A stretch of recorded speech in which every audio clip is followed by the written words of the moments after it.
Hey everybody, Joshua here for Unimatrix Zero, and today I'm going to be uploading a series of videos talking about the different projects and stuff that we've got going on, because now that I'm learning more and more about the different utilities, I am running into limits. Like, I hit my hard limit on a bunch of stuff today, and it's like, you're not going any further, bub. Just kind of like, that's it. You're done for the day. So what I'm learning is that there's a lot of extra stuff out there. And I, I've been using the same tools for like 20 years. You know, my code base for my game goes back to the early 2000s. You know, we haven't really updated the code base since 2009. You know, so it is out of date. But I wanted to talk about Galactic Merchant because that's the one that I did the big post on Substack the other day. Now, when you have all of these different code bases from these projects that I've been working on, it makes it really easy for me to go in and say, okay, well, you know, here's what I have. And then I'm like, hey, look, somebody's actually taken my open source code from my game and just updating it with modern tech. So I'm like, okay, well, I'll download their code. I've got my code. I've got the server dumps. I've got the source code for all of these old games. Let's see what we can build. And Galactic Merchant was originally supposed to be the Solar Empire successor. But now I'm working on Solar Empire Continuum, which is online browser game.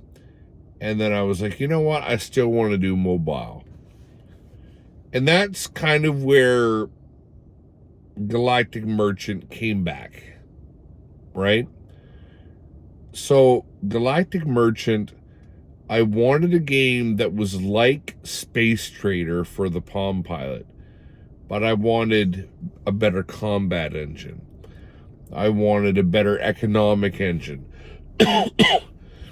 I wanted a bigger, better universe. I wanted better intelligence. You know, and I'm like, okay.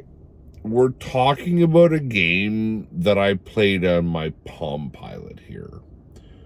We're talking about a game that was no more than maybe a couple of 100 kilobytes at best, like maybe.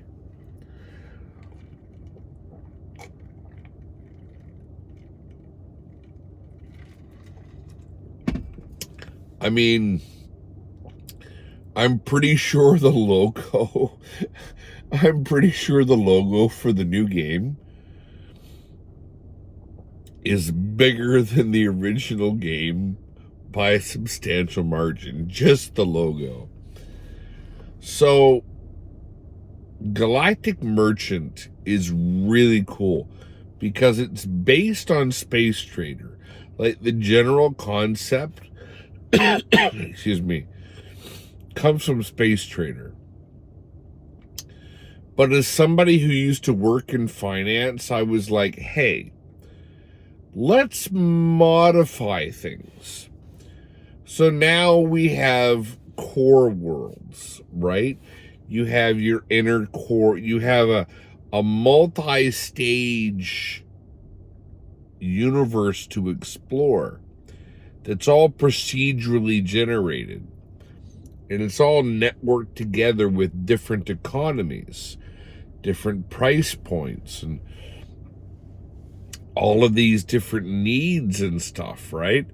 So you have the core worlds, and then you have kind of, the further you go away from the core, like the core worlds, The further you go out, the more sporadic the pricing gets, and the longer it takes for price updates to happen.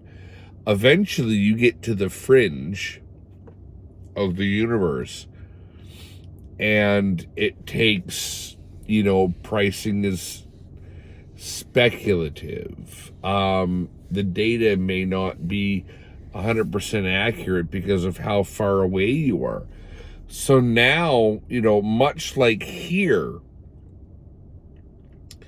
the closer you are to the actual exchange, the faster you can do your trades. We're talking nanoseconds. Being able to get and do your buy and sell option faster. And then that's basically what I said. I said, well, we'll build a living universe. And so the further away you are, you're going to have different items for sale, different price points. I also introduced multiple currencies. So there's multiple currencies depending on where you are in the universe. There's exchange rates. There's information degradation.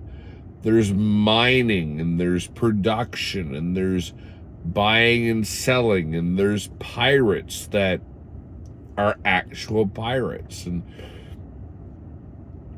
we've changed the reputational system, built a multi-scale reputation system. I've even increased, changed the language module, built an entire mythos around the character where languages change.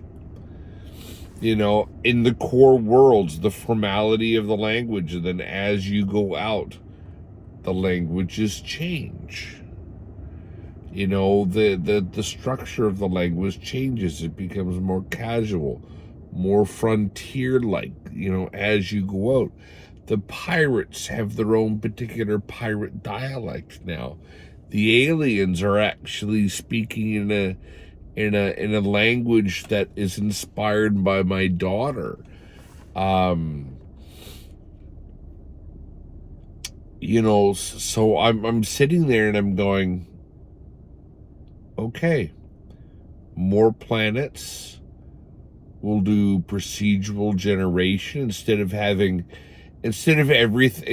the universe be consistent. As you explore more of the universe, it'll be procedurally generated, which adds to the randomness. Revamping the combat system. So, some ships, depending on the ship, you'll have to have fuel, right? You'll have to buy units of fuel.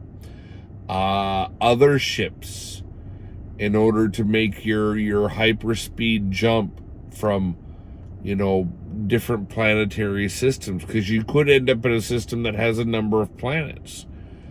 And then that's one thing too, like the different star systems, we've introduced multiple planets. So you might, like, if you end up in Sol, you'll be able to trade with, maybe you'll be able to trade with, 5 or 6 different planets. You'll be able to buy things on different planets and moons and space stations and stuff like that. There's a huge variety of things that you'll be able to do in this new game. I myself, I'm not a design expert, so I'm focusing on building a game engine that is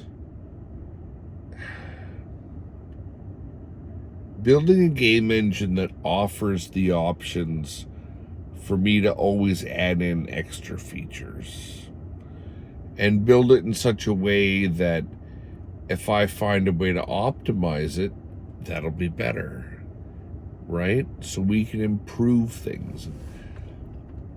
I find that stuff is working really, really well. Stuff is going good.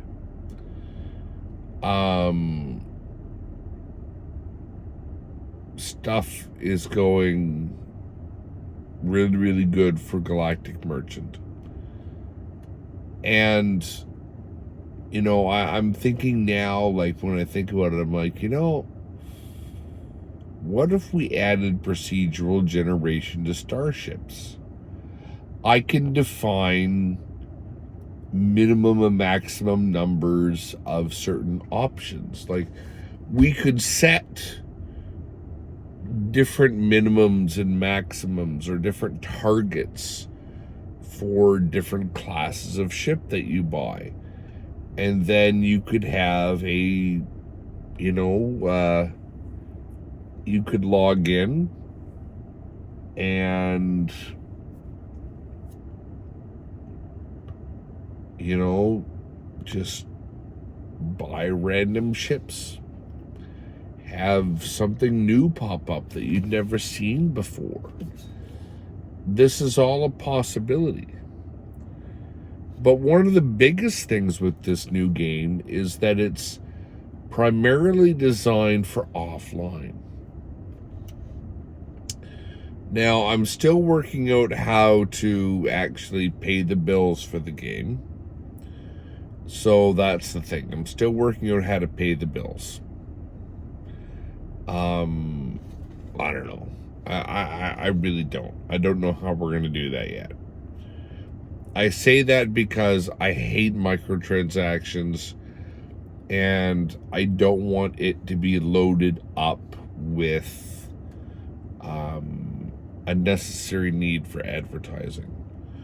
So what I'm thinking is, you know what, maybe what we'll do is we'll let you play the game for a while for free. And then you'll be like, hey, if you like the game, you've played the trial, it's time to buy it.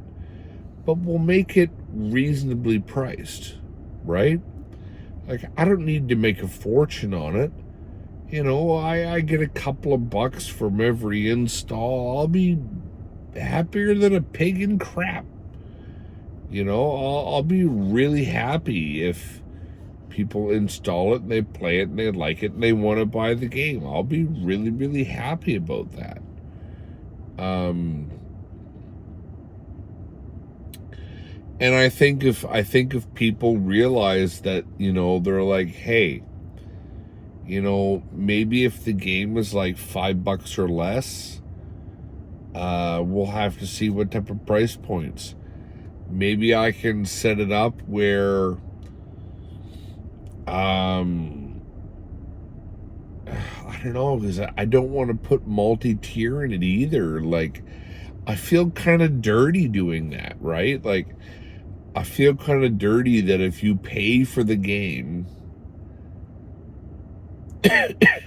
you know, it should be one fee. But I realize that, you know, bills got to be paid, right? The game has to be able to carry itself. That's important.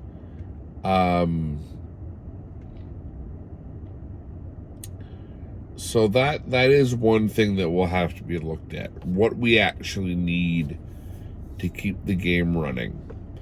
And the idea is that you'll pay for the game and that's it. Right? Maybe if we add some extra stuff later on down the road, you know, maybe we can add like some premium designs or something, or add, well, no, because I don't want to do microtransactions either. Like, man, like, I hate microtransactions.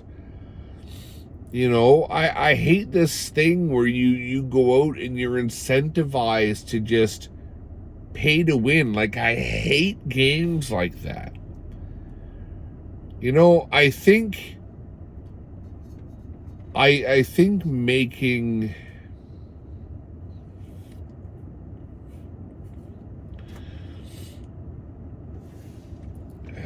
probably shouldn't have done that in the video. Let's see if I can edit that out. I will.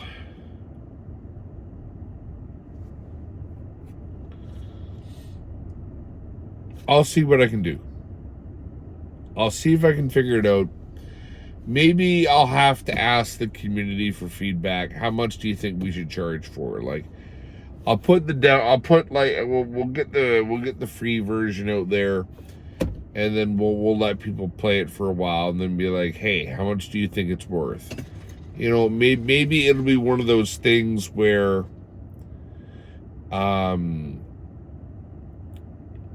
you know, maybe I wonder if they support sliding scale. Maybe they do. Maybe they don't.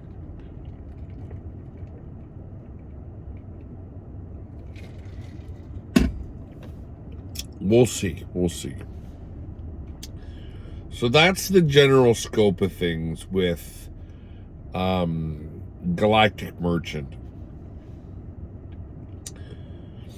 You know, no microtransactions, no pay to win, a proper offline mode, you know, multiple languages, procedural generation, a lot of fun. And the game loop will be like, it'll be one of those games where by the time you're ready to call it quits, you know, there will be, I'm going to be adding some stuff to the game where, let's just say it'll be one of those things where you'll get there and you'll be like, damn, I don't really think that the game should end. Like,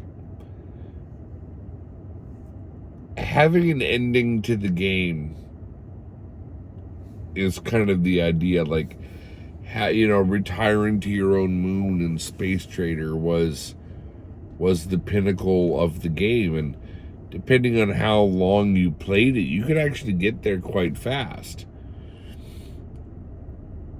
But because we're building the pirates to be so cool, because we're building the aliens to function the way that they will, that you'll have proper aliens that interact with stuff even when you're gone. You'll have pirates that'll do stuff even when you're not there, right? So the idea is that even though you're not in the game is alive. The game lives. And that's the thing. The game lives and the game functions. When you're not there, the universe is living. Instead of it being the universe is generated once, like, you might go in with your supreme battleship and fight a bunch of pirates, earn a good reputation. The pirates will hate you, and then not play the game for a week. You'll come back, and maybe you'll be floating in your escape pod because the pirates found your ass and went pew pew pew with their, you know, their stuff, right? You just don't know what's gonna happen. Like, there's so much that's gonna be able to go on to get to that classic place of retiring to your own moon, or just finding some type of natural ending to the game.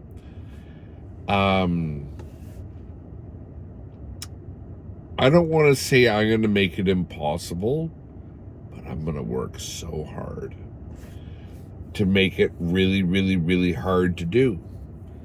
And I don't know, like, I would love to be able to bring in multiplayer, but we're going to have to see. We'll have to see how hard it would be, because multiplayer would require online connectivity, and I don't want to have online mode all the time. But we'll see. we'll see what we get for feedback, and we'll see what happens. So yeah, that's been my update on Galactic Merchant. It's time for me to end this video. So yeah, I guess if you want to keep in touch, like and subscribe. Follow us here on YouTube. We're Unimatrix Zero over on Substack. Just check out our Substack, subscribe there to follow up some of the updates. If you want to help out, like, check out some of the stuff that we have listed for, how to support, and about supporting the organization, supporting Unimatrix Zero, potentially investing in the incubator that we have, because once we've got Galactic Merchant, and I've got this whole process figured out with all this new tech to build more apps and more games. I think this is something that we can get into. I think if you've got an idea, let me know. Like, if you have an idea for a game or an app, send me a message. Let's talk about it, because that's what we're supposed to be doing. Anyway, I'm Joshua for Unimatrix Zero. Peace out, and stay tuned for the next video coming up right after this one.